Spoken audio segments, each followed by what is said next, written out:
শুভ সন্ধ্যা বন্ধুরা। মেট্রো রেলের তরফেও আগামীকাল ক্লার্কশিপের যে পরীক্ষা হচ্ছে তার জন্য শুভেচ্ছা জানিয়ে পরীক্ষার্থীদের তরফে একটা সুবিধাজনক আপডেট দেওয়া হয়েছে।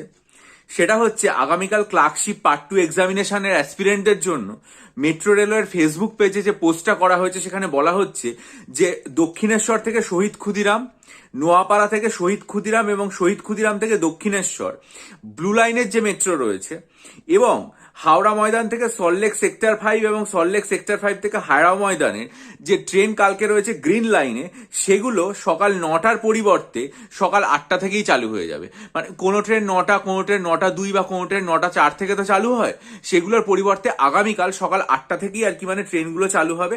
এগুলো খুব স্পষ্টভাবে মানে একদম উল্লেখ করে দেওয়া হয়েছে।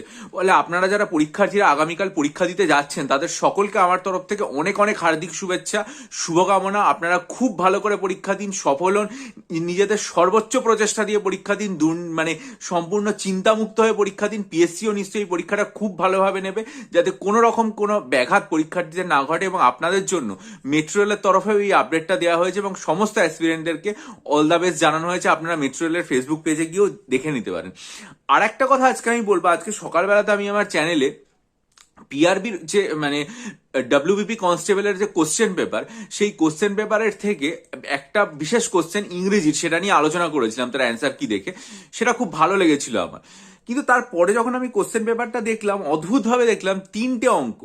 একটা হচ্ছে 41 নম্বর যেটা চক্রবৃদ্ধি সুদের অঙ্ক ছিল, আর একটা হচ্ছে 42 নম্বর যেটা হচ্ছে মানে মানে প্রফিটের অঙ্ক ছিল, আর একটা হচ্ছে 43 নম্বর যেটা হচ্ছে পার্টনারশিপের অঙ্ক ছিল। 3টে কোশ্চেনের নিচে যেটা লেখা আছে সেটা হচ্ছে question excluded from the question paper for both various reasons. অর্থাৎ এই যে 3টে কোশ্চেন সেগুলোকে এক্সক্লুড করা হয়েছে। এবার দেখুন, আমি সত্যি ব্যাপারটা জানি না এবং দেখে অবাক হয়ে গেলাম যে হঠাৎ 3টে প্রশ্ন, যে প্রশ্নগুলো মোটামুটি ঠিকই আছে, পরীক্ষার্থীরা করতেও পারবে, 3টে প্রশ্ন কেন হঠাৎ করে এক্সক্লুড করে দেওয়া হলো, মানে বের করে দেওয়া হলো কেন জানি না। মানে সাধারণত পিএসসির পরীক্ষার ক্ষেত্রে আমি যেটা দেখি সেটা হচ্ছে পরীক্ষাতে যদি কোনো প্রশ্নে ভুল থাকে বা কোনো ত্রুটি বিচ্যুতি থাকে, সেখানে যেটা করা হয় সেটা হচ্ছে নম্বর অতিরিক্ত দিয়ে দেওয়া হয়, যেই নম্বরটা সমস্ত পরীক্ষার্থীদের দেওয়া হবে।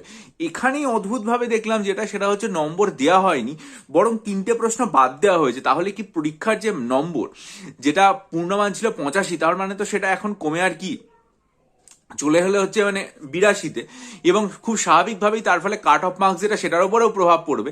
তা আপনারা যারা জানেন বা পুলিশের পরীক্ষা নিয়ে আলোচনা করেন, তারা যদি কমেন্ট সেকশনে জানান যে হঠাৎ কি কারণে 3টে প্রশ্নকে পুরোপুরিভাবে বাদ দিয়ে দেওয়া হলো, তাহলে আমার পক্ষে ব্যাপারটা সুবিধা হয় এবং আপনারা কিরকম নম্বর পাচ্ছেন সেটা জানলেও ভালো হয়।